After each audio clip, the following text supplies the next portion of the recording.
One thing that I really like doing in my courses is to actually understand the why of everything. Everything that we learn, there should be a reason we're learning it, right?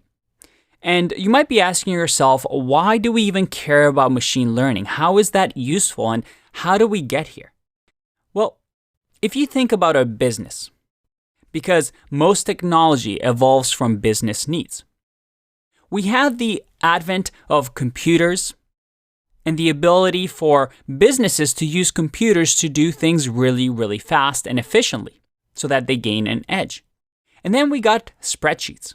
Spreadsheets like Excel files and CSV files were amazing because we can store data that businesses generate, such as maybe customer data, into an Excel file.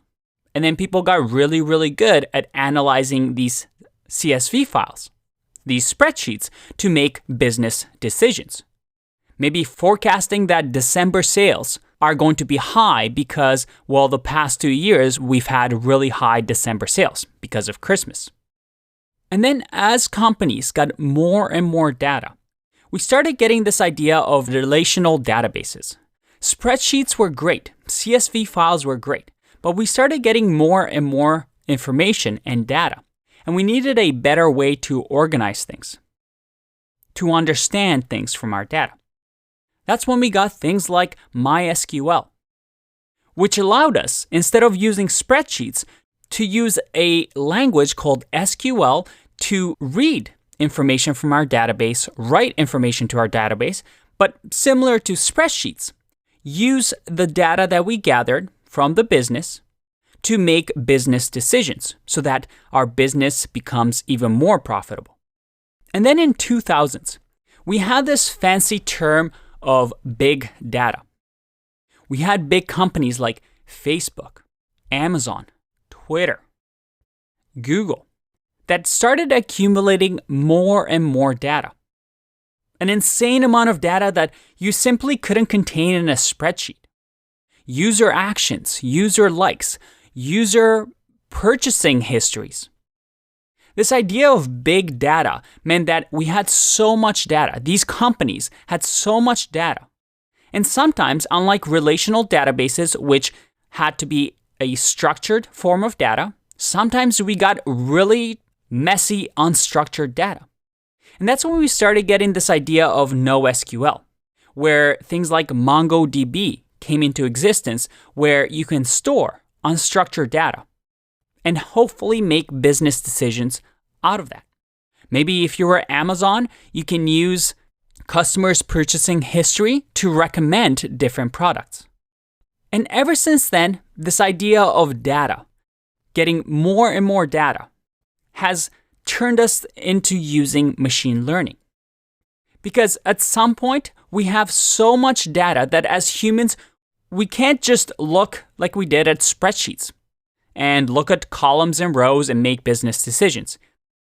I mean, we still could, but then we'd be wasting all this data that we've been getting over the years.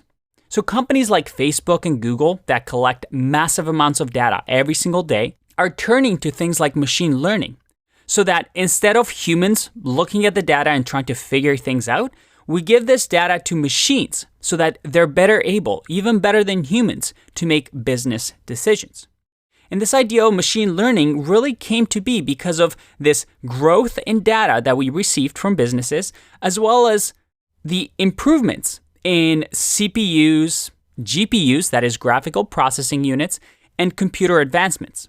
So using the massive amounts of data and massive improvements in computation, we can use these machines to give them this big data and make decision for us, just like we used to with spreadsheets.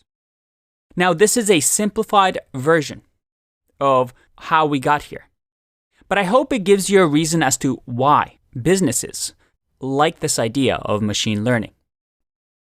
Now, in this course, we're going to be using this framework. And don't worry, don't get intimidated. You're going to get really familiar with this framework because, well, we're going to talk about it a lot.